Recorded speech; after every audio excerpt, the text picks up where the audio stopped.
एक बार गौतम बुद्ध अपरेशान महसूस करता हूँ। मेरा मन बहुत अशांत रहता है। हालांकि मेरे पास सब कुछ है, दौलत, शोहरत, सुख सुविधाएं जो हर व्यक्ति चाहता है या पाने की इच्छा करता है, लेकिन फिर भी मेरे अंदर इतनी अशांति और चिंता क्यों है। साई ने उसकी बात बहुत ही ध्यानपूर्वक सुनी और कुछ सोचने के बाद कहा, तुम इस प्रश्न का उत्तर जानते हो, बस तुमने कभी इस प्रश्न को हल करने की कोशिश नहीं की है। साई ने आगे कहा, मैं एक रिसर्च करना चाहता हूँ, क्या तुम मेरा साथ उसमें दोगे? इस रिसर्च के बाद तुम्हारे जीवन में किसी भी तरह की अशांति और चिंता नहीं रहेगी। ये बातें सुनकर राजकुमार बहुत हैरान था। उसने रिसाई से कहा, बताइए मुझे क्या करना होगा? अपने मन की शांति के लिए मैं कुछ भी करने को तैयार हूँ। राजकुमार की इन्हीं बातों को सुनकर भिक्षु ने कहा, तो फिर आप अगले 15 दिन के लिए मेरे आश्रम में रहोगे और एक सामान्य व्यक्ति की तरह अपना जीवन व्यतीत करोगे, और इन 15 दिनों में तुम अकेले और चुपचाप रहोगे, जितना हो सके कम बोलोगे। राजकुमार उस भिक्षु की बातें सुनकर सहमत हो गया। पहले दिन राजकुमार को लगा कि उसका मन सामान्य से अधिक अशांत और विचलित है। उसके मन में तरह तरह के विचार आ रहे हैं और वह आम लोगों की तरह जीवन जीने में असहज महसूस कर रहा है। उसे अंदर से बोलने की इच्छा हो रही थी, लेकिन वह चुपचाप रहा। उसके मुंह से एक भी शब्द नहीं निकला, बस वह चुपचाप बैठा रहता। लेकिन रात होते होते उसे अंदर ही अंदर शांति का अनुभव होने लगा। उसके लिए यह अनुभव अजीब था।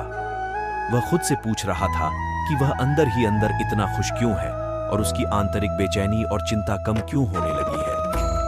अगले दिन राजकुमार अकेला चुपचाप बैठा रहा और वह प्रकृति को निहार रहा। वह पौधों को, फूलों को, आकाश में उड़ रहे पक्षियों को, वह अपने जीवन में पहली बार यह अद्भुत दृश्य महसूस कर रहा था कि उसके पास कितनी सुंदरता है। वह दिन भर प्रकृति की सुंदरता को निहारता रहता और उसकी ताजगी को महसूस करता रहता। इसी तरह से 10 दिन बीत गए और उसके मन की सारी बेचैनी, सारी हलचल, सारी उथल पुथल और सारा तनाव गायब हो गया। 11वें दिन की सुबह राजकुमार फिर से एकांत में बैठ गया और कुछ ही मिनटों में उसकी आंखें अपने आप बंद हो गईं और वह गहरे ध्यान में चला गया। वह पूरे दिन वहीं पर आंखें बंद करके बैठा रहा और गहरे ध्यान में डूबा रहा। ना कोई शब्द, ना कोई चिंता। राजकुमार भीतर से असीम शांति और आनंद से भर गया। राजकुमार अपने बाकी के 4 दिन इसी तरह गहरे ध्यान में व्यतीत करने के बाद 15 दिन बाद रिसाई के सामने प्रस्तुत हुआ और रिसाई को प्रणाम करके बोला, प्रिय भिक्षु, मुझे उत्तर मिल गया कि मेरे मन में इतनी उथल पुथल और चिंता क्यों थी।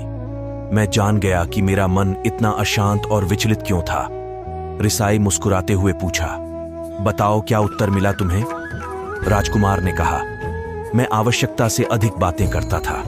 मैं किसी पर भी अपने शब्द और ऊर्जा व्यर्थ करता था। मैं दिन भर अपने लोगों से फालतू की बातें करता रहता और फिर उन्हीं के बारे में अकेले में सोचता रहता और ज्यादातर समय नकारात्मक ही सोचता रहता। इस तरह मैं बस अपना समय बर्बाद कर रहा था।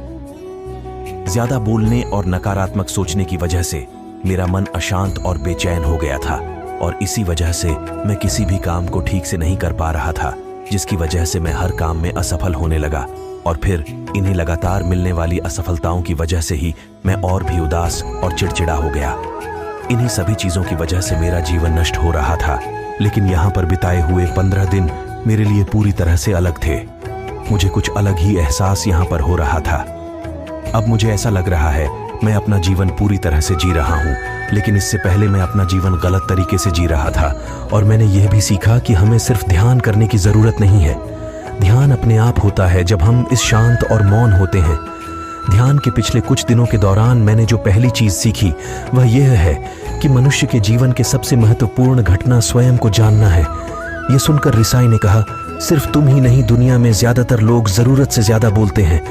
आज भी लोग ज्यादातर समय केवल एक दूसरे को नीचा दिखाने के लिए ही बोलते हैं। कुछ लोग ना चाहते हुए भी बातें करते हैं और अपना जीवन बर्बाद कर लेते हैं। हिमालय के शिखर में पहुंच गए। जिसने मौन की कला जान ली, वो भीड़ में भी अकेले होने की कला जान लेता है। वो अपने भीतर ही डुबकी लगाने लगता है। एकांत में तो आदमी स्वर्ग में है, दूसरे की उपस्थिति ही बेचैनी पैदा करती है। पहले तुम्हें चुप रहने की शक्ति को धारण करना होगा।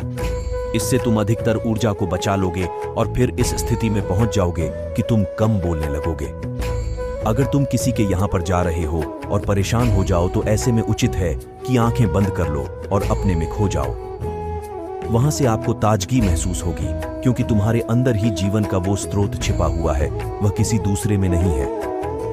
इसके बाद राजकुमार उस रिसाई से पूछते हैं, आखिर कौन हमें अपने अंदर तक लेकर जाएगा? ये बातें सुनकर रिसाई बुद्ध के उसकी एक अंतर्धारा लगातार तुम्हारे भीतर बहती रहती है। तुम बोलते तो हो, तुम शब्द का उपयोग भी करते हो, लेकिन वो तुम्हारे मौन को खंडित नहीं कर पाती। एक बार गहरे मौन में स्थिर हो जाओ, फिर तुम्हारी वाणी में भी मिठास आ जाएगी। तुम्हारा बोलना संगीतपूर्ण होगा, तुम्हारा बोलना सत्य होगा। तुम बोलोगे तो दूसरों पर भी शीतलता छा जाएगी। जैसे ही तुम अंदर से चुप होते हो, तुम इतने शक्तिशाली होने लगते हो कि समाज की निर्भरता तुम छोड़ने लगते हो और तुम्हारे जीवन में एक मस्ती आती है जो केवल दीवानों के जीवन में होती है। तुम्हारे चेहरे पर एक नई रौनक आ जाती है, तुम्हारी आंखें किसी अमृत के समान हो जाती हैं और तुम अनंत शांति के समुद्र में डूबने लगते हो। इतना कहकर भिक्षु रिझाई ने अपनी बात खत्म की और वो मौन में चले गए। राजकुमार उनका धन्यवाद कर कर अपने महल में चला गया।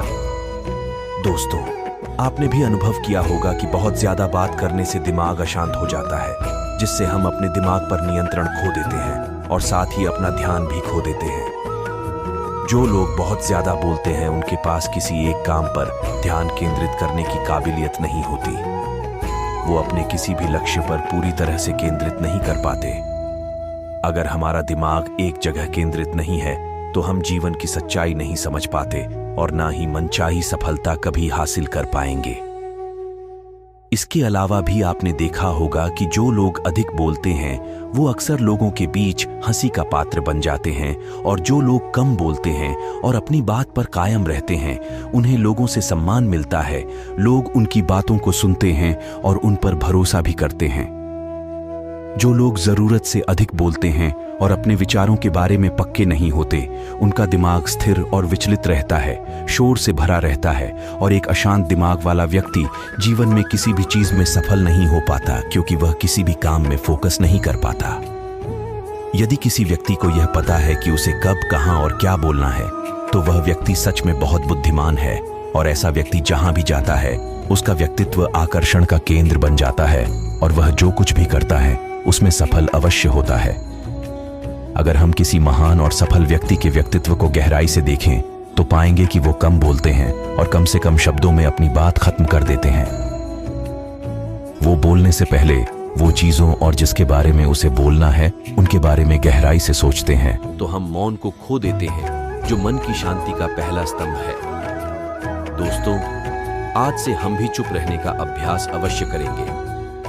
आज से हम भी वही बोलेंगे जो जरूरी है और हम कोशिश करेंगे कि कम से कम शब्दों में अपनी बात खत्म करें और हो सके तो कोशिश करेंगे कि रोज कम से कम 30 मिनट एकांत में चुपचाप बैठेंगे।